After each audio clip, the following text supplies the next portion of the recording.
നമ്മുടെ രാജ്യത്ത് ഒരു കേസ് കോടതിയിലേക്ക് എത്തിക്കഴിഞ്ഞാൽ അതിന്റെ അന്തിമ വിധി പ്രഖ്യാപിക്കാനായിട്ട് ഒരുപാട് കാലതാമസം എടുത്തേക്കാം. അതിന്റെ വാദപ്രതിവാദങ്ങൾ തന്നെ ചിലപ്പോൾ വർഷങ്ങൾ നീണ്ടുപോവുകയും ചെയ്യും. ചില സമയങ്ങളിൽ യഥാർത്ഥ പ്രതി അല്ലെങ്കിൽ കുറ്റവാളി നമുക്ക് എല്ലാവർക്കും അറിയാൻ പറ്റും അയാൾ കുറ്റം ചെയ്തിട്ടുണ്ട് എന്നുള്ളത്. പക്ഷേ കൃത്യമായിട്ടുള്ള തെളിവുകൾ ഇല്ല എന്നുണ്ടെങ്കിൽ അവര് കോടതിയിൽ നിന്ന് രക്ഷപ്പെട്ടു പോയേക്കാം. ചില സമയങ്ങളിൽ ഒരു തെറ്റും ചെയ്യാത്ത ഒരു വ്യക്തിയായിരിക്കാം, നിരപരാധിയായിരിക്കാം കോടതിയിൽ ശിക്ഷിക്കപ്പെടുന്നത്. എപ്പോഴും വക്കീലന്മാർ അങ്ങോട്ടും ഇങ്ങോട്ടും വാദിക്കുന്ന സമയത്ത് എവിഡൻസ്, തെളിവുകൾ കൃത്യമായിട്ട് വേണമെന്നാണ്. ഇപ്പോൾ ഒരു വിധി പ്രഖ്യാപിക്കുന്ന സമയത്ത് എപ്പോഴും ജഡ്ജി ചോദിക്കുന്ന ഒരു ചോദ്യമുണ്ട്, നിങ്ങൾക്ക് അവസാനമായിട്ട് കോടതിയുടെ മുമ്പിൽ എന്തെങ്കിലും ബോധിപ്പിക്കാനായിട്ടുണ്ടോ? ആ പ്രതി പലവിധ കാര്യങ്ങൾ പറഞ്ഞേക്കാം. 2010 മുംബൈയിൽ നടന്ന ഒരു കേസ് ഉണ്ടായിരുന്നു. ജഡ്ജി ആ ഒരു പ്രതിയോട് ചോദിച്ചു, നിങ്ങൾക്ക് അവസാനമായിട്ട് എന്തെങ്കിലും പറയാനുണ്ടോ? അയാൾ കോടതിയുടെ മുമ്പിൽ പറഞ്ഞ കാര്യങ്ങൾ ഇപ്രകാരമായിരുന്നു: ഈ കേസിൽ ഞാൻ നിരപരാധിയാണ്, ഞാൻ ഒരു തെറ്റും ചെയ്തിട്ടില്ല. ഈ കോടതി എന്നെ ശിക്ഷിക്കുകയാണെന്നുണ്ടെങ്കിൽ യഥാർത്ഥ പ്രതി രക്ഷപ്പെട്ടു പോകും. മാത്രമല്ല, കോടതിക്ക് ഞാൻ തെറ്റുകാരാണെന്ന് ബോധ്യപ്പെട്ടിട്ടുണ്ടെങ്കിൽ നിങ്ങൾക്ക് എന്നെ വധശിക്ഷയ്ക്ക് വിധിക്കാം. അല്ലാതെ ഒരിക്കലും ജീവപര്യന്തമോ അല്ലെങ്കിൽ കുറച്ചു കാലം ജയിലിൽ കിടക്കുന്ന ശിക്ഷയോ എനിക്ക് വേണ്ട, എന്നെ അങ്ങ് കൊന്നു കളഞ്ഞേക്ക്.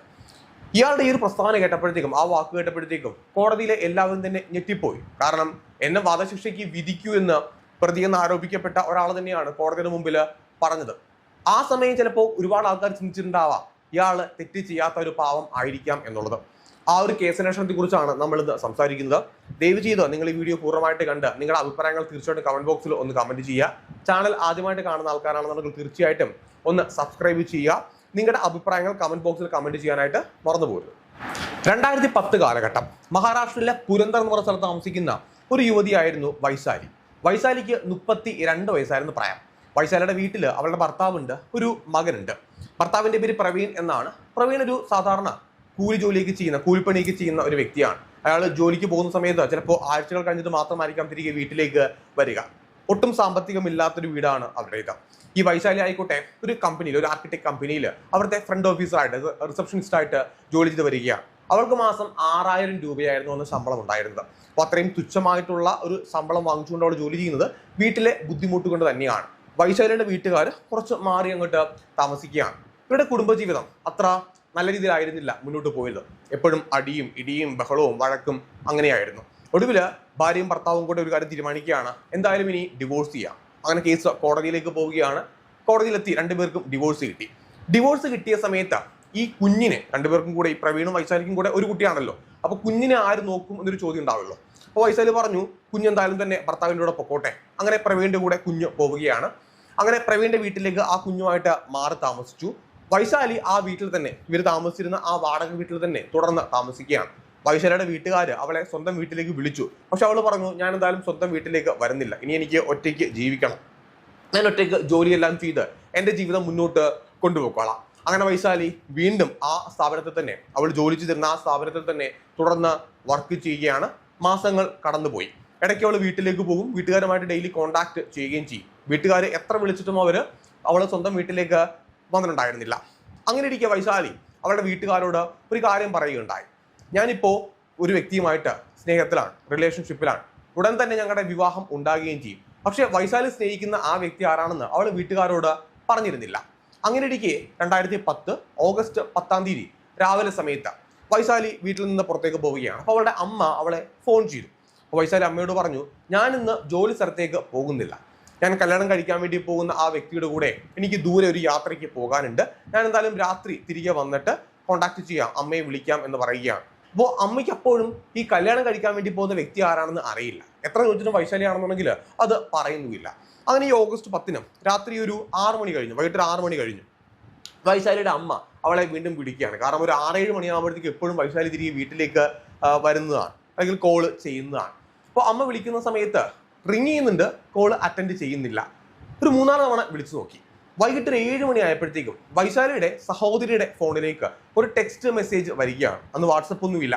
ആ ടെക്സ്റ്റ് മെസ്സേജ് ഇപ്രകാരമാണ്: എനിക്ക് എയ്ഡ്സ് ആണ്, ഞാൻ ഇന്ന് ആശുപത്രിയിൽ പോയിട്ടുണ്ടായിരുന്നു, ഇത്രയും മാരകമായിട്ടുള്ള ഒരു രോഗമുള്ള ഞാൻ തിരികെ ഇനി വീട്ടിലേക്ക് വരുന്നത് കൊണ്ടോ അല്ലെങ്കിൽ എൻ്റെ ജീവിതം തുടരുന്നത് കൊണ്ടോ ഒരർത്ഥവും ഇല്ല, അതുകൊണ്ട് നിങ്ങൾ ആരും തന്നെ എന്നെ ഇനി അന്വേഷിക്കേണ്ട, ഞാൻ ഒരിക്കലും നിങ്ങളുടെ മുന്നിലേക്ക് വരില്ല. ഇങ്ങനെ പറഞ്ഞുകൊണ്ടാണ് ആ ടെക്സ്റ്റ് മെസ്സേജ് അയച്ചത്. അപ്പോൾ അനിയത്തി ഈ ഒരു മെസ്സേജ് വായിച്ചപ്പോഴത്തേക്കും ഞെട്ടിപ്പോയി. കാരണം വൈശാലിക്ക് എയ്ഡ്സ് ആണ് എന്ന് കേട്ടപ്പോഴത്തേക്കും കാരണം അവരത് പ്രതീക്ഷിക്കുന്നില്ലല്ലോ. പെട്ടെന്ന് വൈശാലിയുടെ ഫോണിലേക്ക് തിരിച്ചു വിളിച്ചു. ആ ഫോണാണെന്നുണ്ടെങ്കിൽ സ്വിച്ച് ഓഫ് ആണ്. ഒരുപാട് തവണ വിളിച്ചു നോക്കി, പക്ഷേ പ്രതികരിക്കുന്നേ ഇല്ല. അതിനുശേഷം ഈ വൈശാലിയുടെ കൂടെ ജോലി ചെയ്യുന്ന കൂട്ടുകാരുണ്ടല്ലോ, കൊളീഗ്സ് ഉണ്ടല്ലോ, അവരെ വിളിക്കുകയാണ്. അവർ പറഞ്ഞു ഇന്ന് വൈശാലി ഓഫീസിലേക്ക്, സ്ഥാപനത്തിലേക്ക് വന്നിട്ടില്ല എന്ന് പറയുകയാണ്. വൈശാലി പോകാൻ സാധ്യതയുള്ള സുഹൃത്തുക്കളുടെ വീടുകൾ, ബന്ധുക്കളുടെ വീടുകൾ, സ്ഥിരമായിട്ട് പോകുന്ന കുറച്ച് സ്ഥലങ്ങൾ, എല്ലായിടത്തും വൈശാലിയെ കുറിച്ച് ഒരുപാട് അന്വേഷിച്ചു. പക്ഷെ ഒരു വിവരവും ഉണ്ടായില്ല. അങ്ങനെ 3-4 ദിവസം കടന്നുപോയി. ഓഗസ്റ്റ് 14 തീയതിയായി. അപ്പൊ വീട്ടുകാർ പ്രതീക്ഷിക്കുന്നത് വൈശാലി ഇന്ന് വരും, നാളെ വരും എന്നാണ്. അവൾ ഏത് ഹോസ്പിറ്റലിലേക്കാണ് പോയതെന്ന് അറിയത്തുമില്ല. പല ഹോസ്പിറ്റലിൽ പോയിട്ട് അന്വേഷിക്കുകയും ചെയ്തു. പക്ഷേ അവരും പറയുന്നത് വൈശാലി എന്ന് പറയുന്ന ഒരു പേഷ്യന്റ് ഇവിടെ എവിടെയും തന്നെ വന്നിട്ടില്ല എന്നാണ്. അങ്ങനെ ഓഗസ്റ്റ് 14 തീയതി വൈശാലിയുടെ മാതാപിതാക്കള് തൊട്ടടുത്തുള്ള പോലീസ് സ്റ്റേഷനിലേക്ക് എത്തിയിട്ട് തങ്ങളുടെ മകളെ കാണുവാനില്ലെന്ന് കാണിച്ചുകൊണ്ട് ഒരു മിസ്സിംഗ് കംപ്ലൈന്റ് രജിസ്റ്റർ ചെയ്യുകയാണ്. ആ സഹോദരിയുടെ ഫോണിലേക്ക് വന്ന ആ എയ്ഡ്സ് എന്ന് പറയുന്ന ടെക്സ്റ്റ് മെസ്സേജ് പോലീസുകാരെ കാണിച്ചു കൊടുക്കുകയും ചെയ്തു. അത് കണ്ടപ്പോഴത്തേക്കും പോലീസുകാർക്ക് ഒരു ഡൗട്ട് തോന്നി. കാരണം ഒരു പെൺകുട്ടിക്ക് എയ്ഡ്സ് ആണെന്നുണ്ടെങ്കിൽ അതിന്റെ എന്തെങ്കിലും സിംറ്റംസ് അവളുടെ ആ ഒരു പ്രവൃത്തിയിൽ അല്ലെങ്കിൽ അവളുടെ ആ ഒരു ശരീരത്തിൽ കാണേണ്ടതാണ്. അപ്പോൾ വൈശാലിയുടെ വീട്ടുകാർ പറയുന്നത് അവൾക്ക് അങ്ങനെ ഒരു അസുഖം ഉള്ളതായിട്ട്, അല്ലെങ്കിൽ അവൾക്ക് ഒരു മെഡിസിൻ പോലും കഴിക്കാറില്ല, ഒരു ആരോഗ്യ പ്രശ്നം ഒന്നും തന്നെ അവൾക്ക് ഉണ്ടായിരുന്നില്ല. അപ്പോൾ എയ്ഡ്സ് ആണ് എന്ന് പറയുമ്പോഴത്തേക്കും അത് വിശ്വസിക്കാനായിട്ട് വീട്ടുകാർക്കും പറ്റുന്നില്ല, പോലീസുകാർക്കും ചില ഒരു ഡൗട്ടൊക്കെ തോന്നുകയാണ്. അങ്ങനെ എന്തായാലും അവർ കേസ് അന്വേഷിക്കാനായിട്ട് തീരുമാനിച്ചു. അങ്ങനെ ഒരു മിസ്സിംഗ് കംപ്ലൈന്റ് രജിസ്റ്റർ ചെയ്ത് അന്വേഷണം ആരംഭിക്കുകയാണ്. പോലീസുകാർ ഏറ്റവും ആദ്യം നോക്കിയ ഒരു കാര്യമുണ്ടായിരുന്നു. ഈ വൈശാലി അവള് അവസാനമായിട്ട് എവിടേക്കാണ് പോയത്, അപ്പോൾ ആ പ്ലേസ് കണ്ടുപിടിക്കണം. അതുകൊണ്ട് അവളുടെ ലാസ്റ്റ് ടവർ ലൊക്കേഷൻ എവിടെയാണ്, അവളെ കോൺടാക്ട് ചെയ്തിരിക്കുന്ന നമ്പർ എന്തൊക്കെയാണ്. പിന്നെ വീട്ടുകാരോട് പറഞ്ഞിട്ടുണ്ട് തനിക്കൊരു കാമുകനുണ്ട്, ആ കാമുകനെ കാണാനായിട്ടാണല്ലോ പോയത്. ആ കാമുകൻ ആരാണ്? ഈ 3 കാര്യങ്ങളാണ് പോലീസ് അന്വേഷിച്ചത്. പക്ഷെ ആ കാമുകനെ കുറിച്ച് വൈശാലിയുടെ സുഹൃത്തുക്കൾക്കോ കൂടെ ജോലി ചെയ്യുന്ന ആൾക്കാർക്കോ ആർക്കും തന്നെ അറിയില്ല. വൈശാലിയുടെ മൊബൈൽ ഫോൺ പരിശോധിച്ചപ്പോഴത്തേക്കും, അതിന്റെ കോൾ ഡീറ്റെയിൽസ് ഒക്കെ പരിശോധിച്ചപ്പോഴത്തേക്കും അങ്ങനെ ഒരു കാമുകനെ കണ്ടെത്താനായിട്ട് പോലീസിന് സാധിക്കുന്നില്ല. ഒരു കാമുകനാണെന്നുണ്ടെങ്കിൽ സ്ഥിരമായിട്ട് വിളിക്കണമല്ലോ, അങ്ങനെ ഒന്നും തന്നെ കാണുന്നില്ല. ലാസ്റ്റ് ടവർ ലൊക്കേഷൻ കാണിക്കുന്നത് വൈശാലിയുടെ വീട്ടിൽ നിന്ന് ഏതാണ്ട് 100 കിലോമീറ്റർ ദൂരെയുള്ള ഒരു ഒറ്റപ്പെട്ട സ്ഥലം കേന്ദ്രീകരിച്ചാണ്. പോലീസ് അങ്ങനെ ആ സ്ഥലത്തേക്ക് പോവുകയാണ്. അപ്പോൾ ഒരു 100 കിലോമീറ്റർ ദൂരെയുള്ള ആ സ്ഥലത്തേക്ക് വൈശാലി എന്തിനു പോയി എന്നൊരു ചോദ്യമുണ്ട്. വൈശാലിയുടെ ഫോട്ടോ കാണിച്ചുകൊണ്ട് പോലീസുകാർ ആ പ്രദേശങ്ങളിൽ മൊത്തം അന്വേഷിച്ചു. അവിടെ വലിയ ഒരു ഹോസ്പിറ്റലോ കാര്യങ്ങളോ ഒന്നും തന്നെ ഇല്ല. എല്ലായിടത്തും അന്വേഷിച്ചു. പക്ഷെ എല്ലാവരും പറയുന്നതോ ഇങ്ങനെ ഒരു സ്ത്രീ, ഇങ്ങനെ ഒരു യുവതി ഞങ്ങൾ ആരും തന്നെ കണ്ടിട്ടില്ല എന്നാണ്. അങ്ങനെ ഈ കേസിന്റെ അന്വേഷണം ഒരു ചോദ്യചിഹ്നത്തിൽ അവശേഷിക്കുകയാണ്. കാരണം തെളിവുകളില്ല, എവിഡൻസ് ഇല്ല, ഒന്നും തന്നെ ഇല്ലാതെ, സാക്ഷികളില്ലാതെ പോലീസ് ഇങ്ങനെ നട്ടം തിരിയുകയാണ്. ആ സമയത്ത് പോലീസുകാരോട് വൈശാലിയുടെ വീട്ടുകാര് ഒരു കാര്യം പറയുകയുണ്ടായി. വൈശാലിയുടെ ആദ്യ ഭർത്താവ് പ്രവീൺ വൈശാലിയെ ഒരുപാട് ഉപദ്രവിച്ചിട്ടുണ്ടായിരുന്നു. അവർക്കിടയിൽ വലിയ വലിയ കുടുംബ പ്രശ്നങ്ങളും ഉണ്ടായിരുന്നു. ഒരുപക്ഷെ പ്രവീൺ ആയിരിക്കുമോ ഈ ഒരു കുറ്റകൃത്യം ചെയ്തത്? വൈശാലിക്ക് എന്തെങ്കിലും സംഭവിച്ചിട്ടുണ്ടെങ്കിൽ തീർച്ചയായിട്ടും പ്രവീൺ ആയിരിക്കും അതിന്റെ പിന്നിലെന്ന് അവർ പറയുകയാണ്. അങ്ങനെ പോലീസ് ഉദ്യോഗസ്ഥർ ഈ പ്രവീണിനെ ചോദ്യം ചെയ്യുകയാണ്. പ്രവീൺ പറഞ്ഞ മറുപടി ഇപ്രകാരമായിരുന്നു: ഞങ്ങൾ ഡിവോഴ്സ് ആയിട്ട് ഇപ്പോൾ വർഷങ്ങളായി.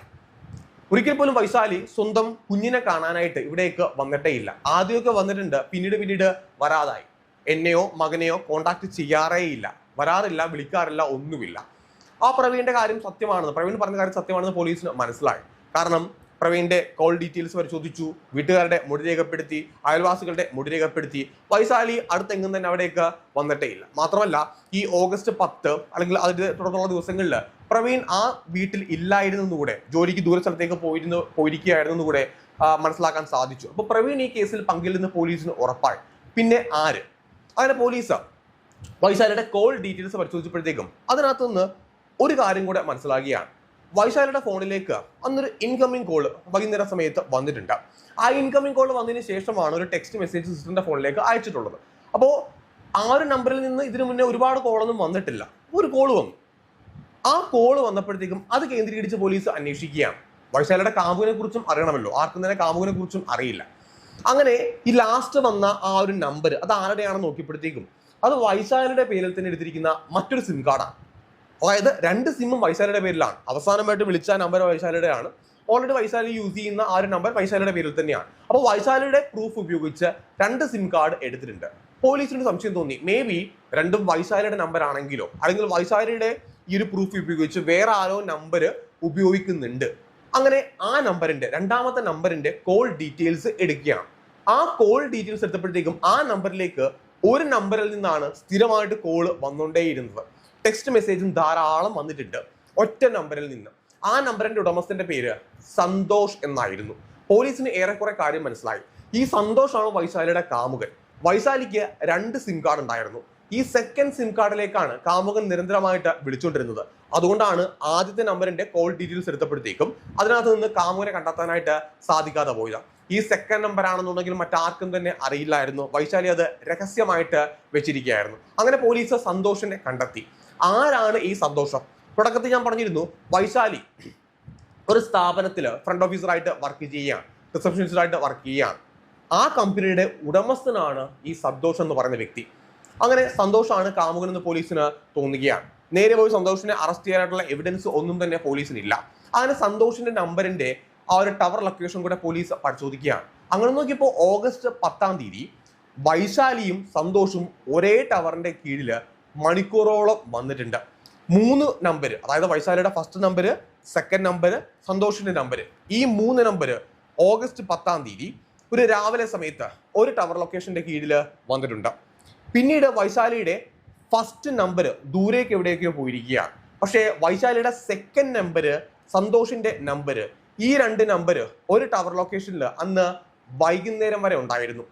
പിന്നീട് ഓഗസ്റ്റ് 10 കഴിഞ്ഞിട്ട് ഓഗസ്റ്റ് 14 വരെ വൈശാലിയുടെ മൊബൈൽ ആക്റ്റീവ് ആയിരുന്നു. അത് സ്വിച്ച് ഓൺ ആയിരുന്നു. അതെങ്ങനെ സ്വിച്ച് ഓൺ ആയെന്ന് ആർക്കും തന്നെ അറിയില്ല. വൈശാലി ഇപ്പോൾ ജീവിച്ചിരിപ്പുണ്ടോ ഇല്ലയോ എന്നും അറിയില്ല. ഇനി ഓഗസ്റ്റ് 10 കഴിഞ്ഞ് ഓഗസ്റ്റ് 11 ഈ സന്തോഷിന്റെ ടവർ ലൊക്കേഷൻ കാണിക്കുന്നത് അയാളുടെ ഓഫീസ് കേന്ദ്രീകരിച്ചാണ്. അങ്ങനെ പോലീസ് ഉദ്യോഗസ്ഥര് സന്തോഷിന്റെ ഓഫീസിലുള്ള ആൾക്കാരുടെ മൊഴി രേഖപ്പെടുത്തുകയാണ്. സന്തോഷിന്റെ ആക്ടിവിറ്റീസ് പരിശോധിക്കുകയാണ്. ഓഗസ്റ്റ് 10 സന്തോഷ് ഓഫീസിലേക്ക് വന്നിട്ടില്ല എന്ന് കൃത്യമായിട്ട് പോലീസിന് മനസ്സിലാക്കാൻ സാധിച്ചു. ഓഗസ്റ്റ് 11 അയാൾ ഓഫീസിലേക്ക് വന്നിട്ടുമുണ്ട്. അങ്ങനെ സന്തോഷിനെ പോലീസ് ചോദ്യം ചെയ്യുകയാണ്. ചോദ്യം ചെയ്ത സമയത്ത് അയാൾ പറഞ്ഞു, വൈശാലി എന്ന സ്റ്റാഫാണ്, അതിനപ്പുറത്തേക്ക് ഒരു ബന്ധവും ഞങ്ങൾ തമ്മിൽ ഇല്ല. ഓഗസ്റ്റ് 10 ഞാൻ വൈശാലിയെ കണ്ടിരുന്നു. വൈശാലി രാവിലെ ഓഫീസിലേക്ക് എത്തി, ആശുപത്രിയിൽ പോകണമെന്ന് എന്നോട് പറഞ്ഞിട്ടുണ്ടായിരുന്നു. കൂടുതൽ കാര്യങ്ങൾ ഒന്നും തന്നെ തനിക്ക് അറിയില്ല എന്ന് പറയുകയാണ്. പോലീസ് ഈ സന്തോഷിനോട് ഒരു കാര്യം കൂടെ ചോദിച്ചു. ഓഗസ്റ്റ് 11, 12, 13 ഈ ദിവസങ്ങളിൽ നിങ്ങൾ എവിടെയായിരുന്നു? അയാൾ പെട്ടെന്ന് പോലീസിനോട് മറുപടി ആയിട്ട് പറഞ്ഞത്, തനിക്കൊരു ടൂർ ഉണ്ടായിരുന്നു, ഒരു ട്രിപ്പ് ഉണ്ടായിരുന്നു, അതിന്റെ ഭാഗമായിട്ട് 10നും 11നും താൻ ഇവിടെ ഇല്ലായിരുന്നു എന്നാണ് പറഞ്ഞത്. അനാവശ്യമായിട്ട് പറഞ്ഞ ഒരു കള്ളത്തരം. കാരണം ഓൾറെഡി സ്റ്റാഫ് പറഞ്ഞിട്ടുണ്ടായിരുന്നു ഓഗസ്റ്റ് 11 സന്തോഷ് ഈ ഓഫീസിലേക്ക് വന്നിട്ടുണ്ടായിരുന്നു എന്ന്. അയാളുടെ ടവർ ലൊക്കേഷൻ അത് സൂചിപ്പിക്കുന്നുണ്ട്. പക്ഷെ പോലീസിനോട് പറഞ്ഞു 10നും 11നും താനൊരു യാത്ര പോയിരിക്കുകയായിരുന്നു എന്നുള്ളത്. ആ ഒരു കള്ളത്തരം അയാൾക്കത് വലിയ വിനയായിട്ട് മാറുകയും ചെയ്തു. പോലീസ് കൂടുതലായിട്ട് അയാളെ ചോദ്യം ചെയ്തു. അയാളുടെ മൊബൈൽ ഫോൺ പരിശോധിച്ചു. അങ്ങനെ പോലീസിന് മനസ്സിലായി ഇരുവർക്കും ഇടയിൽ, സന്തോഷിനും വൈശാലിക്കും ഇടയിൽ ഒരു റിലേഷൻഷിപ്പ് ഉണ്ടായിരുന്നു. സന്തോഷ് അത് മറച്ചു വെച്ചുകൊണ്ടാണ് പോലീസോട് ഇത്ര നേരം സംസാരിച്ചത്. അങ്ങനെ ചോദ്യം ചെയ്യലിന്റെ രീതി മാറുകയാണ്. ഒടുവിൽ സന്തോഷ് യഥാർത്ഥ സത്യങ്ങൾ പോലീസിനോട് തുറന്നു പറഞ്ഞു. താൻ വൈശാലിയെ കൊലപ്പെടുത്തി. എന്തിനാണ് ഈ കൊലപാതകം ചെയ്തത്? ആ മൃതശരീരം എന്ത് ചെയ്തു? ഈ 2 ചോദ്യങ്ങൾ കൂടെ പോലീസിന് മറുപടി ആയിട്ട് വേണം. അയാൾ പറഞ്ഞ കാര്യങ്ങൾ ഈ ദൃശ്യം സിനിമയുണ്ടല്ലോ അതിനെ ഓർമ്മിപ്പിക്കുന്ന തരത്തിലായിരുന്നു. വൈശാലി അയാളുടെ സ്ഥാപനത്തിലേക്ക് വന്നു. സ്ഥാപനത്തിലേക്ക് വന്ന സമയത്ത് ഈ സന്തോഷിന് വൈശാലിയോട് ഒരു താല്പര്യം തോന്നുകയാണ്. ഓൾറെഡി സന്തോഷിന് വേറെ ഭാര്യയുണ്ട്, മക്കളുണ്ട്. അപ്പോൾ വൈശാലിയോട് ആദ്യം ഒരു സുഹൃത്ത് ബന്ധം കാണിക്കുകയാണ്. സ്റ്റാഫാണല്ലോ. ആ സൗഹൃദം പിന്നീട് വളർന്ന ഒരു പ്രണയത്തിലേക്ക് മാറുകയും ചെയ്തു. ഈ വൈശാലിയെ പ്രപ്പോസ് ചെയ്തത് സന്തോഷ് അങ്ങോട്ടാണ്, വൈശാലി അങ്ങോട്ട് ഇഷ്ടമാണെന്ന് പറയുകയാണ്. അങ്ങനെ ഇരുവർക്കും ഇടയിൽ ഒരു ബന്ധം തുടർന്നു പോവുകയും ചെയ്തു. ഈ വൈശാലിക്ക് ആ സമയത്ത് ഭർത്താവുണ്ട്, മകനുണ്ട്. അങ്ങനെ ഈ ഒരു ബന്ധത്തിന് വേണ്ടിയിട്ടാണ് ഭർത്താവിനെ ഉപേക്ഷിക്കാനായിട്ട് വൈശാലി തീരുമാനം എടുക്കുന്നത്. ഭർത്താവുമായിട്ട് ചില പ്രശ്നങ്ങൾ ഉണ്ടായിരുന്നു. പിന്നീട് ആ പ്രശ്നങ്ങൾ വലുതാകുകയും ഒടുവിൽ അത് കോടതിയിലേക്ക് പോവുകയും മകനെ വേണ്ട എന്ന വൈശാലി തീരുമാനം എടുക്കുകയും ചെയ്തു. മകനെയും ഭർത്താവിനെയും വേണ്ടാൻ തീരുമാനിച്ചത് സന്തോഷിന്റെ കൂടെ തുടർന്ന് ജീവിക്കാനായിട്ടാണ്. മാത്രമല്ല സ്വന്തം വീട്ടുകാരുടെ കൂടെ വൈശാലി പോകുന്നില്ല എന്ന് പറഞ്ഞതും ആ വാടക വീട്ടിൽ ഒറ്റയ്ക്ക് താമസിക്കാമെന്ന് പറഞ്ഞതും ഈ കാമുകന്റെ കൂടെ, സന്തോഷിന്റെ കൂടെ കൂടുതലായിട്ട് സമയം സ്പെൻഡ് ചെയ്യാൻ വേണ്ടിയിട്ടാണ്.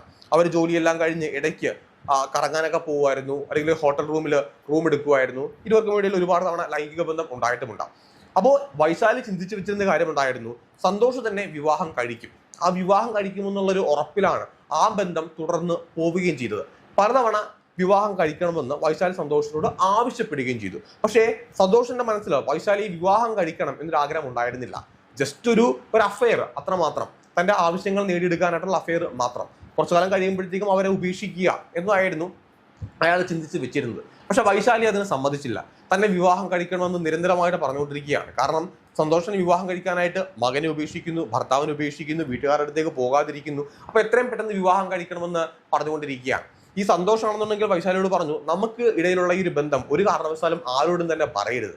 എൻ്റെ പേര് ഒരിക്കലും ഇപ്പോൾ പുറത്ത് പറയരുത്, വിവാഹ സമയത്ത് മാത്രം അറിഞ്ഞാൽ മതി. കാരണം താൻ ഇത്രയും വലിയൊരു പൊസിഷനിൽ ജോലി ചെയ്യുന്ന ഒരു കമ്പനിയുടെ ഉടമസ്ഥനാണ്. അതുകൊണ്ട് ഈ ബന്ധം പുറത്ത് പറഞ്ഞു കഴിഞ്ഞാൽ തനിക്കത് വലിയ പ്രോബ്ലംസ് ഉണ്ടാക്കുമെന്ന് അയാൾ പറഞ്ഞിട്ടുണ്ടായിരുന്നു. അതുകൊണ്ടാണ് വൈശാലി ആരോടും തന്നെ ഈ കാര്യം പറയാതിരുന്നത്. പിന്നെ സന്തോഷ് ചെയ്ത മറ്റൊരു കാര്യം ഉണ്ടായിരുന്നു.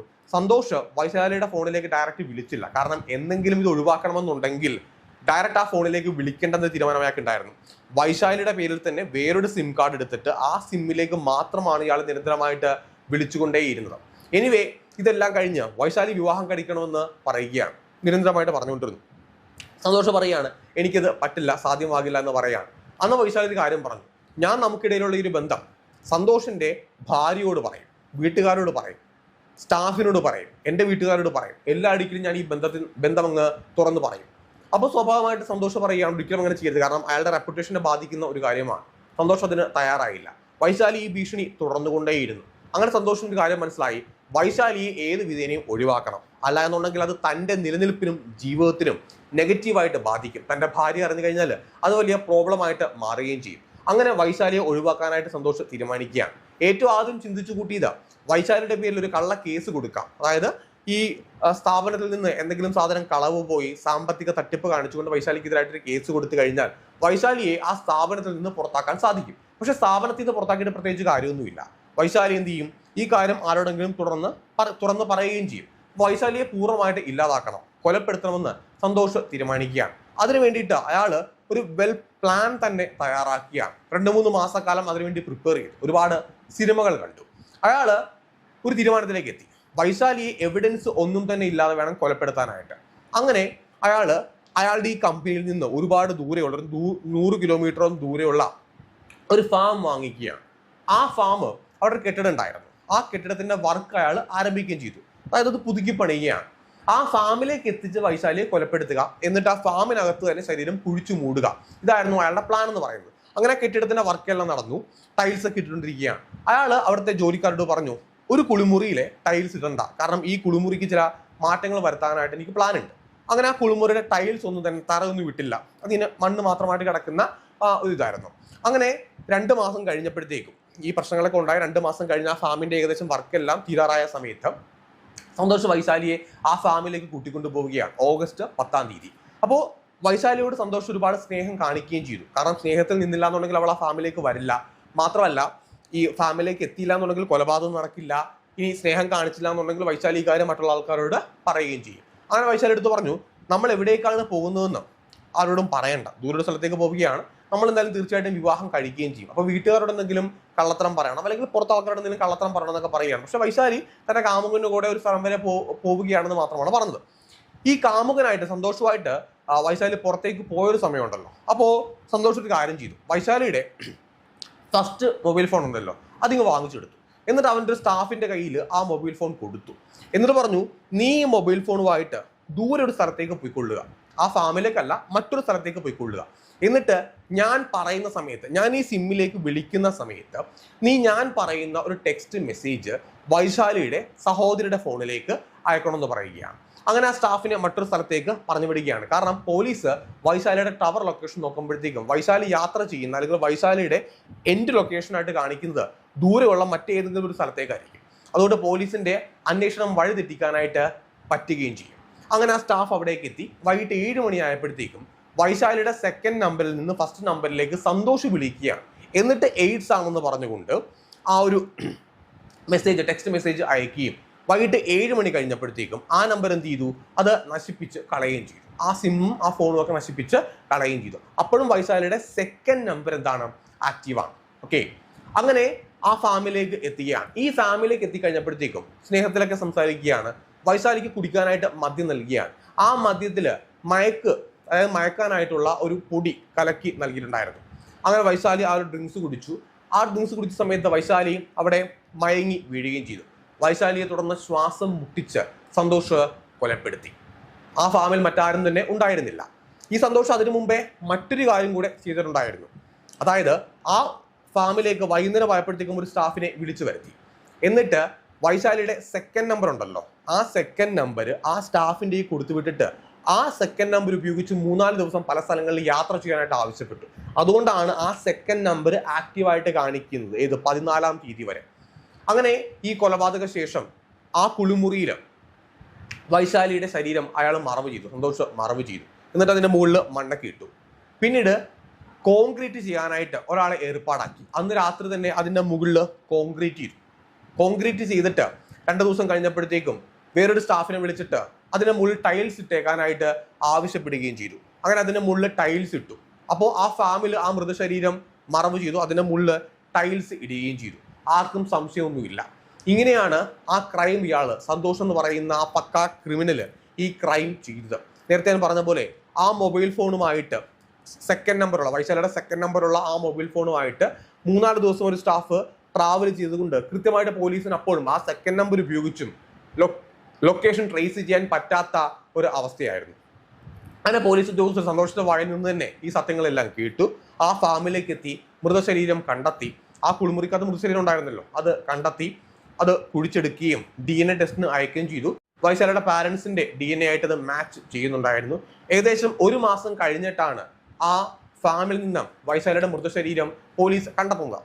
ഈ സന്തോഷായിരുന്നു ഈ കേസിലെ പ്രതി. ഈ സന്തോഷിനെയാണ് കോടതിയിലേക്ക് എത്തി വിചാരണയെല്ലാം പൂർത്തിയാക്കി അയാളോട് ജഡ്ജി ചോദിക്കുന്നത് അവസാനമായിട്ട് ഇനി എന്തെങ്കിലും പറയാനുണ്ടോ എന്ന്. ആ സമയത്തും സന്തോഷ് പറഞ്ഞതാ താൻ നിരപരാധിയാണ്, താൻ ഒരു തെറ്റും ചെയ്തിട്ടില്ല, തനിക്ക് ജീവപര്യന്തം ശിക്ഷ വിധിക്കാനാണെന്നുണ്ടെങ്കിൽ തന്നെ തൂക്കിക്കൊന്നേക്കുക എന്നുള്ളത്. പക്ഷെ കൃത്യമായിട്ടുള്ള എല്ലാ എവിഡൻസും സന്തോഷിനെതിരായിട്ട് ഉണ്ടായിരുന്നു. അതുകൊണ്ട് സന്തോഷിനെ തൂക്കിക്കൊല്ലാനായിട്ട് തന്നെ കോടതി വിധിക്കുകയുണ്ടായി. സന്തോഷ് അവിടെ വെച്ചൊരു നമ്പർ ഇറക്കി നോക്കിയതാണ്, തനിക്ക് ഇനിയെങ്കിലും രക്ഷപ്പെടാൻ പറ്റും എന്നുള്ള രീതിയിൽ. പക്ഷെ അതൊന്നും കോടതി അവിടെ ഗവനിച്ചില്ല. കാരണം കൃത്യമായിട്ടുള്ള തെളിവുണ്ടെങ്കിൽ കോടതി ആരെയായാലും അത് തക്കതായിട്ടുള്ള ശിക്ഷ കൊടുക്കുകയും ചെയ്യും. പക്ഷേ സന്തോഷ് പിന്നീട് അപ്പീലിന് പോയപ്പോഴത്തേക്കും അയാളുടെ വധശിക്ഷ സ്റ്റേ ചെയ്തു. ഇപ്പോഴും സന്തോഷ് ജയിലിൽ തന്നെ കഴിയുകയാണ്. നിങ്ങൾ ഈ കേസ് പരിശോധിച്ച് കഴിയുമ്പോഴത്തേക്കും ഒരു കാര്യം മനസ്സിലാക്കാനായിട്ട് സാധിക്കും. 2010 നമ്മുടെ ഇന്നത്തെ പോലെ ടെക്നോളജി അത്രയില്ല. CCTV ഫുട്ടേജ് കണ്ടെത്തുക, അല്ലാന്നുണ്ടെങ്കിൽ ടവർ ലൊക്കേഷൻ കൃത്യമായിട്ട് മനസ്സിലാക്കുക, ചാറ്റ് റിക്കവർ ചെയ്യുക, ഇതൊക്കെ കുറെ ബുദ്ധിമുട്ടുള്ള ഒരു കാര്യമാണ്. പക്ഷെ പോലീസ് ഇതെല്ലാം തന്നെ കൃത്യമായിട്ട് ചെയ്യുകയും യഥാർത്ഥ പ്രതി ഇവിടെ പിടികൂടുകയും ചെയ്തു. ഇവിടെ വൈശാലി എന്ന് പറയുന്ന ആ സ്ത്രീ അവരനാവശ്യമായിട്ട് അവിടെ കാമുകനെ ബ്ലാക്ക്മെയിൽ ചെയ്യുന്നു, ആ ഒരു ബന്ധത്തിലേക്ക് പോകുന്നു. അവർ തന്നെ ഒടുവിൽ അവരുടെ ജീവിതം ഇല്ലാതാക്കി എന്ന് വേണം പറയാനായിട്ട്. കാരണം ഒരു കാമുകന് വേണ്ടിയിട്ട് സ്വന്തം ഭർത്താവിനെയും മകനെയും ഉപേക്ഷിച്ചു പോകുക എന്ന് പറയുമ്പോഴത്തേക്കും ഒരിക്കലും നമുക്ക് അവരെ സപ്പോർട്ട് ചെയ്യാനായിട്ട് സാധിക്കില്ല.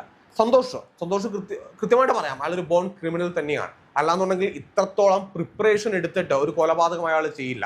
എല്ലാ രീതിയിലും പോലീസ് പിടികൂടില്ല എന്നുള്ള എല്ലാ രീതിയിലുള്ള കാര്യങ്ങൾ ചെയ്തു വെച്ചിട്ടാണ് ഒരു കൊലപാതകത്തിലേക്ക് അയാൾ കടന്നു ചെല്ലുന്നത്. അതിനു വേണ്ടിയിട്ട് ഒരു സ്ത്രീയെ കൊലപ്പെടുത്താനായിട്ട് ഒരു സെപ്പറേറ്റ് ഫാം പോലും അയാൾ വാങ്ങിക്കുകയുണ്ടായി. എനിവേ അയാൾക്ക് തൂക്കുകയർ തന്നെയാണ് ശിക്ഷയായിട്ട് കിട്ടേണ്ടത്. എന്തായാലും നിങ്ങളുടെ അഭിപ്രായങ്ങൾ കൂടെ കമന്റ് ബോക്സിലേക്ക് ഒന്ന് കമന്റ് ചെയ്തേക്കാം. മറ്റൊരു വീഡിയോ ആയിട്ട് വീണ്ടും കാണാം. Just me Sijo John. See you.